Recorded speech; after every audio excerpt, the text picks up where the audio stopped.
A lot of us, when we hear the word prophecy, we typically think that that means foretelling the future.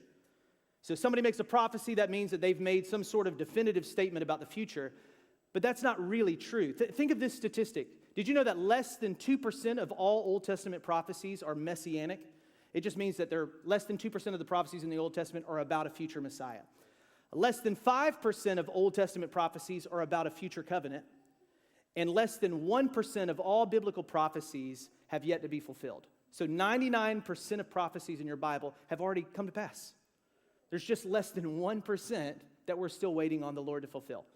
So biblical prophecies, sometimes biblical prophecy has to do with telling the future. Sometimes it does. But more times than not, biblical prophecy is actually about prophets calling people to the past. So typically when a prophet is on the scene, Israel is not obeying God's law.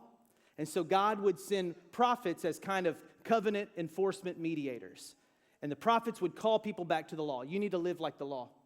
So do you see, they're not telling the future, they're actually reminding people of the past. That's typically what biblical prophecy is.